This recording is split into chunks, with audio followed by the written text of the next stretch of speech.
8h10 em Campos, tempo preciso, conforme o que tem sido acordado aí, né? O que foi acordado na reunião e sorteio deste programa, Folha no Ar, primeira edição especial, onde estamos recebendo aqui os candidatos à Prefeitura de Campos nesta primeira rodada e vamos seguir a partir do dia 22, na segunda rodada, na mesma ordem que recebemos na primeira, a segunda rodada com os candidatos à Prefeitura de Campos, que são 11 neste primeiro turno. Hoje o Vladimir Garotinho, né, responde aqui neste bloco agora as eventuais contradições da candidatura e também com temas livres e a participação aí dos ouvintes, né, pelo Face, aqueles que aproveitam de forma mais inteligente, né, aqui o espaço oferecido pela Folha, que na verdade é levar até você a oportunidade de você conhecer um pouco mais, de entender um pouco mais a nossa realidade e fazer a sua escolha aí no dia da eleição. Então, aproveite esse espaço aí e participe com a sua pergunta também. E no blog, no grupo de WhatsApp, onde tem, né, o blog Opiniões e o programa Folha no Ar, primeira edição. Eu volto com você, Aloísio, neste bloco. Eu abri o anterior, deixa Arnaldo, então. Então vamos lá, Vladimir, você é de família política, né? Isso traz ônus e bônus. O bônus é de você já ser conhecido, inclusive você já começa a sua história tendo mandato. Mas tem um ônus também de trazer aí as questões relacionadas aos seus pais, ex-prefeitos, ex-prefeitos de Campos, ex-governadores do Rio, e no histórico recente, os dois chegaram a ser presos em operações distintas.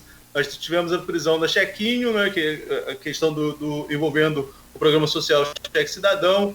Tivemos prisão da Operação Secretos Domos, que envolve a questão aí das casas populares, né? Tem a outra operação em que também o casal chegou a ser envolvido antes da Secretos Domos, que foi a operação a Caixa d'Água, que investiga, inclusive, suspeita de denúncia armada a empresários locais, envolvendo também empresários aqui da questão de Campos. Enfim, são acusações robustas que estão em andamento. Queria saber como que você avalia essa questão, quanto isso influencia na sua campanha, na sua trajetória política, e qual seria a participação dos seus pais em um eventual governo.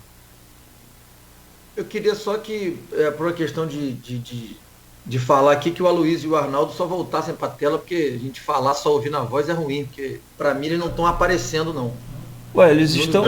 Vladimir, isso é questão do programa, daqui a pouco volta. Eu também não estou mais, depois volta. Tá. Arnaldo, eu queria dizer o seguinte, todos sabem, eu sou cristão, eu vou respeitar e honrar a minha família sempre. Eu acho que quem não honra a sua família não vai honrar nada na vida, né? A gente tem que honrar o pai que a gente tem, a mãe que a gente tem. Então eu vou honrar a minha família sempre e tenho muito orgulho de ter o sobrenome que eu carrego, porque meu pai e minha mãe têm muito serviço prestado no estado do Rio, principalmente aqui em Campos.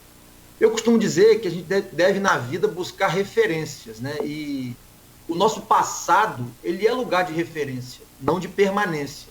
Então aquilo que meus pais fizeram que deu certo, que a população aprova, a gente vai buscar fazer.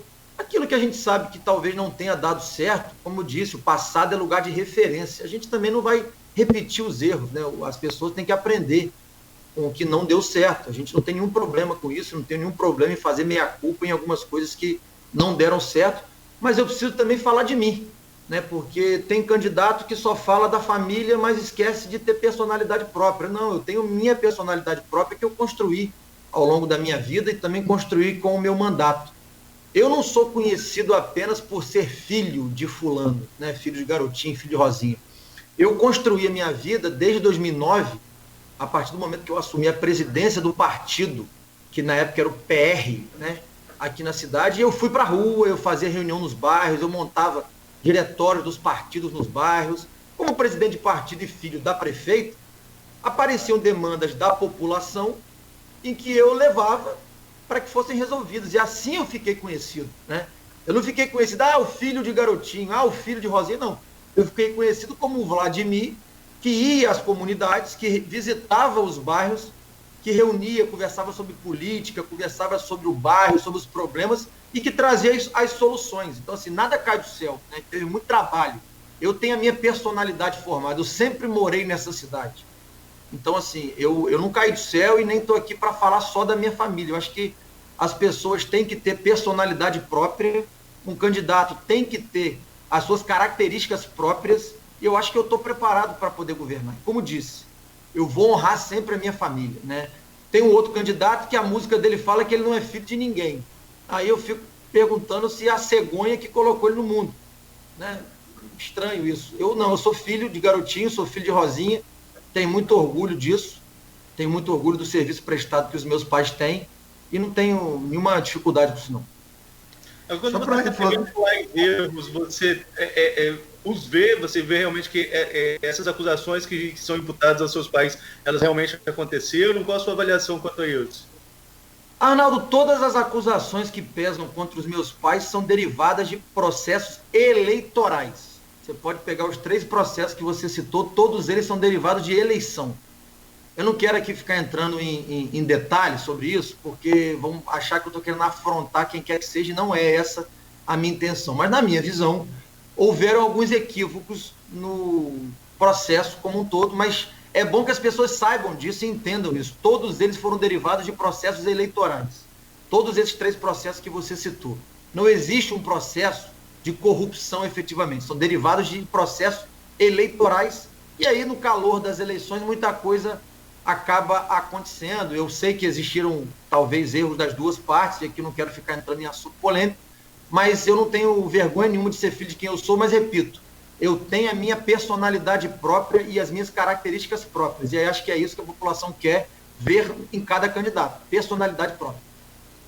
A caixa d'água, eu não quero também ficar muito nisso não, mas a caixa d'água e a Secretos Domos foram derivadas de motivo eleitoral? Derivadas de denúncias de Caixa 2, derivado de eleição. Para utilizar a eleição, né? A eleitoral mesmo é chequinho, né? Não, todas elas são processos derivados de eleição. Não, seria assim, acusação de desvio de dinheiro para usar a eleição, mas não são derivadas do processo eleitoral, né? São acusações eleitorais, Aloysio, todas elas, ou processos eleitorais, ou então acusações para eleições, enfim. Mas você pode passar a pergunta de Arnaldo, mas eu não vou ficar nisso não. A Rafa fez a pergunta, eu não quero ficar nisso não. Agora, que papel, você já respondeu aqui em outra entrevista, e faz parte da pergunta de Arnaldo, e você não respondeu. Que papel, você já respondeu aqui em outro programa, mas eu queria que nesse programa, que papel seu pai e sua mãe teriam no seu governo? Não, meus pais não serão secretários, tá? Não é esse o desejo deles também, e acho que não cabe mais nesse momento. Obviamente que eu vou consultá-los em alguns momentos em que eu tiver algum tipo de dúvida e algum tipo de dificuldade que eu encontrar, porque eles já passaram por muitas dificuldades e sabem, né, muitas vezes algum caminho que se tenha para poder sair de alguma dificuldade administrativa, mas eles não têm esse desejo de ser secretários, eu acho que nem cabe mais, né? Daqui para frente nós temos que escrever a nossa história. Como eu falei, eu tenho a minha personalidade, eu tenho as minhas características próprias, e é isso que eu quero implementar na prefeitura, junto com um grupo de pessoas que estarão conosco nessa caminhada. Porque nas redes sociais, eu estava vendo ontem, coisa espontânea, né? Realmente não é nada fake e tal, e é um temor que se tem, se percebe na sociedade campista. Algumas pessoas acham que se você vencer a eleição, isso significa diretamente a volta do seu pai ao poder. Por que está certo ou por que está errado quem prega isso? Eu acho que essa discussão, Luísio, ela parte muito mais como um ataque dos adversários, que acaba entrando na cabeça de algumas pessoas, do que efetivamente da realidade, né? Como eu disse, vou repetir, as pessoas em Campos me conhecem, eu moro aqui, eu ando nas ruas aqui, eu tenho característica e personalidade própria. Muitas vezes, quando eu precisei discordar publicamente do meu grupo político, eu discordei. Eu não tenho problema com isso, né? Eu sou Vladimir, filho de Rosinha e Garotinho, mas eu tenho a minha personalidade própria.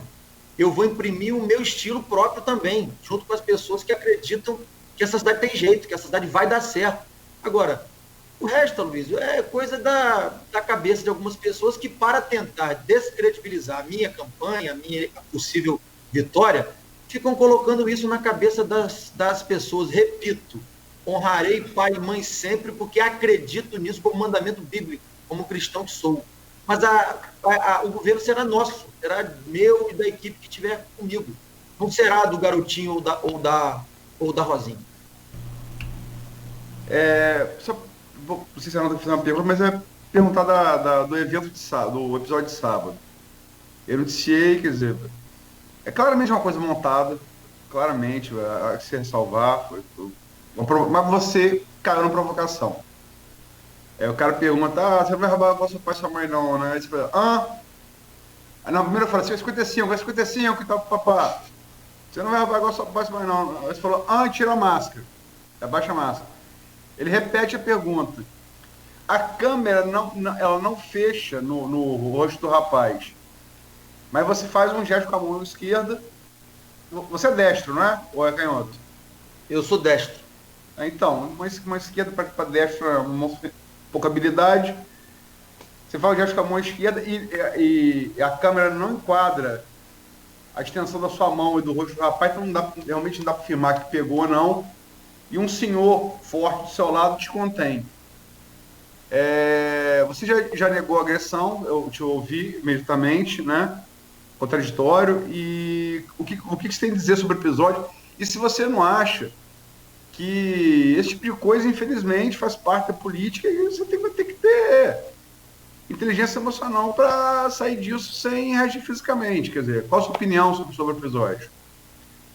Aloysio, tá claro na imagem, eu não agredi ninguém, eu acho até que aquilo ali foi montado, foi premeditado, porque a pessoa, quando posta o vídeo todo, ela já vem gravando antes e ela mostra que ela já estava ali conversando com uma outra pessoa disposta à provocação.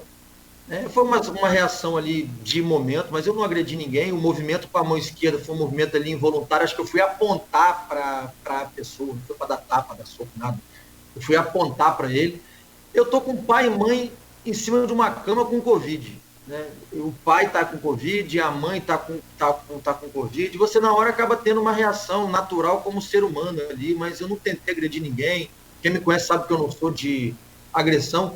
Inclusive, eu vi um outro vídeo, a pessoa que filmou me mostrou que fizeram a mesma coisa, até pior, com outro candidato. Dizendo que o candidato não tem palavra, para não votar nesse candidato de jeito nenhum, porque já apoiou ele em outra eleição, ele não tem palavra. Sabe qual foi a minha atitude? Falei, cara, não publica isso não. Isso não vai acrescentar nada para o processo político, eleitoral e para o que as pessoas precisam para a cidade hoje. Então, acho que não é essa atitude que o cidadão de Campos está esperando, né? O cidadão de Campos hoje está esperando um prefeito que apresente propostas realistas para mudar o quadro que a cidade se encontra hoje. Mas aquilo foi uma reação de momento ali, repito, quem estava lá viu, eu não agredi ninguém, não tentei agredir ninguém, e muito pelo contrário, eu acho que a agressão verbal, quem acabou sofrendo fui eu, acabei por uma questão humana mesmo, querendo apontar para a pessoa, né, porque eu estava respondendo a ele, eu apontei para ele com a mão esquerda, e acabaram filmando aquilo ali, mas foi um fato isolado que a gente agora já está escaldado para isso. Vladimir, Nogueira quer fazer uma pergunta. Então, com a devida permissão aí, só para esclarecer algumas manifestações aqui de partidário Vladimir, olha só, a estrutura do programa é a mesma. Primeiro bloco, crise financeira. Segundo bloco, eventuais contradições. Terceiro bloco, propostas. A todos os 11 candidatos. A todos. Só isso, para esclarecer. Exatamente. A gente abriu o programa com isso também e é bom reforçar. Obrigado, Aloysio. Só perguntar, Vladimir, eu estou na dúvida se foi em 9 de julho, estava pesquisando, ou 10 de fevereiro, numa dessas entrevistas que você nos concedeu aqui ao Folha no Ar, primeira edição, você falava de uma preocupação com o judiciário eleitoral. Para a candidatura sua, até poderia ser uma questão de dúvida se você viria ou não, Enfim, essa preocupação passou, acabou? Como é que está esse pensamento seu hoje como candidato definido aí pelo seu partido? Cláudio, eu sou candidato, né? Estou candidato, então acho que isso responde a um pouco da sua pergunta. Eu disse que existia realmente uma preocupação enquanto ser humano, enquanto chefe de família, enquanto pai, mas a gente anda muito correto. Na minha vida, eu sempre busquei andar muito correto, então eu acho que se eu andar correto, como eu costumo andar, como eu gosto de andar, a justiça não vai querer, né, criar nenhum tipo de problema, porque a justiça é para fazer o correto também. Então, eu, até aqui, até o momento, não tenho o que me queixar da justiça eleitoral, mas eu tinha sim uma preocupação, porque havia, né, e há, assim, no ar, uma certa animosidade com uma parte do meu grupo político, mas eu estou aqui, aceitei o desafio, pedi muita orientação a Deus, conversei muito com a minha família, com a minha esposa, com os meus filhos, nós estamos aqui na luta. Vladimir, deixa eu fazer uma pergunta, a gente faz uma bloco, né? E como aqui nos comentários é muito passional demais, vou para o grupo. O Roberto Dutra, né, sociólogo, professor da UENF, faz aqui uma pergunta a você. Candidato, os governos do seu grupo político tiveram recursos financeiros para revolucionar a qualidade dos serviços públicos. No entanto, há consenso entre os analistas que seu grupo político desperdiçou essa chance. Como acreditar que o senhor terá um governo diferente? Roberto Dutra? Isso, professor da UENF. Roberto Dutra. Roberto, eu, como disse, eu tenho orgulho do que foi construído também, porque se a gente andar pela cidade, se a gente for, por exemplo, na periferia, se a gente for no interior, muitos bairros viviam literalmente na lama com esgoto a céu aberto. Hoje muitos bairros têm água tratada, esgoto tratado, asfalto na porta. Então houve investimento em infraestrutura e bem-estar social das pessoas. Se não houve, por exemplo, investimento na agricultura, que eu acho que é uma coisa que poderia ter sido muito mais explorada por todos os governos que passaram, e aí não só o governo do meu pai ou da minha mãe, mas todos os governos que passaram, a gente quer e vai fazer agora. Nós temos, como eu falei, repito, um candidato a vice-prefeito que é do ramo, que é do agronegócio, que está muito empolgado. O que a gente precisa, a sociedade precisa entender de uma vez por todas, é que a prefeitura não pode ser a maior geradora de empregos da cidade. Nós temos que investir em produção, nós temos que investir em produtividade, nós temos que gerar emprego na cidade, independente da prefeitura. O dever da prefeitura é sim apoiar os empresários para gerar emprego, o dever da prefeitura é apoiar a agricultura para que ela gere renda, gere receita, mas também é dever do poder público defender as pessoas que precisam de um governo. Ou a gente pode achar normal as pessoas que viviam na Estância da Penha, no meio da lama, continuar morando na lama. Que viviam no Eldorado, no Santa Rosa, em Custodópolis, morando na lama, com esgoto a céu aberto, continuar vivendo lá. Não é normal, né? Isso não é crível de um ser humano achar que isso é normal. Então houveram sim investimentos importantes nessa cidade, em infraestrutura, em saneamento básico, que deixaram marcas e deixaram legados. Mas agora, o que não foi feito, não está falando do que não foi feito, a gente quer falar do que a gente quer fazer. Essa cidade precisa olhar para frente, saber que tem jeito e que a gente está aqui com um plano de governo viável, factível e querendo investir em produção, né? Querendo investir naquilo que vai gerar receita, que vai gerar emprego, que vai gerar renda para a nossa cidade, para o nosso povo, para que possa, aí sim, ser independente das receitas de petróleo que são cíclicas. Todo mundo fala, o petróleo está acabando. Não, o petróleo não está acabando. Nós temos pré-sal aqui em Campos também.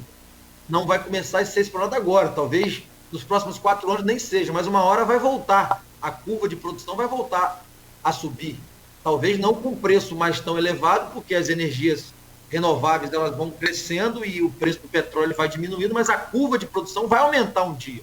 Mas a gente precisa sim, quando essa curva de produção aumentar, que a cidade tenha uma capacidade de empregabilidade no setor produtivo, no setor privado também, para que a gente possa investir esses recursos que virão aí daqui a 4, 5, 6 anos na questão da infraestrutura e da qualidade de vida das pessoas. É isso que a gente quer para essa cidade. Não adianta a gente ficar só reclamando do que aconteceu. Aconteceu, está posto, mas também, repito, tem um legado de obra social, tem um legado de obra de infraestrutura, tem um legado na cultura, como a construção do Teatro Trianon. Então, assim, existem legados que precisam ser defendidos porque são válidos, são bons legados. Mas também, o que não deu certo, repito, não tenho problema nenhum em fazer meia-culpa, mas sabendo o que a gente quer para frente. O que a gente quer para frente é uma cidade produtiva, uma cidade que invista pesado na agricultura para poder gerar emprego, gerar renda aqui na nossa região. Vladimir, muitas conversas que a gente vem tendo aqui com todo mundo, inclusive com você, a gente fala muito dessa questão da necessidade de emendas em Brasília, né? E a principal porta para a cidade é o deputado. No caso, você é um deputado de Campos, né, seria uma ponte aí entre Campos e Brasília. Sendo eleito, obviamente, você deixa o mandato de deputado federal.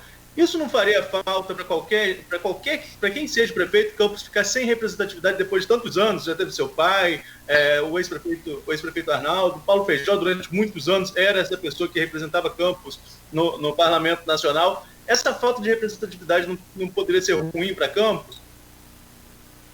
Poderia, repito, poderia, se eu não tivesse as portas abertas que eu consegui em Brasília e se eu não tivesse um apoio forte de um partido forte como é o partido que eu estou hoje, que é o PSD. Repito, o PSD firmou compromisso comigo junto ao orçamento da União de colocar recurso aqui. Eu já tenho compromisso de pelo menos 5 deputados e 2 senadores de colocar recursos aqui. Então, assim, nós criamos muitas pontes e muitas portas em Brasília que estarão abertas.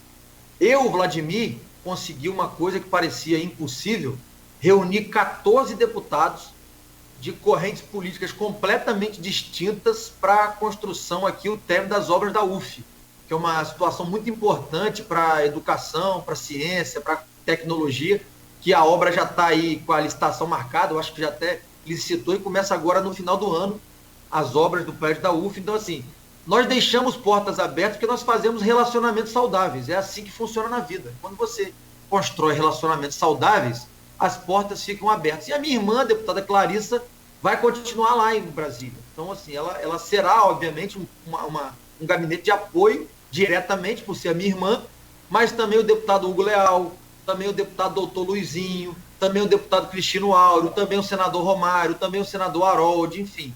Muitos deputados e senadores que eu tenho relação pessoal muito boa, muito próxima, já demonstraram que estarão com os gabinetes abertos para colocar recurso aqui e para me ajudar na interlocução lá em Brasília.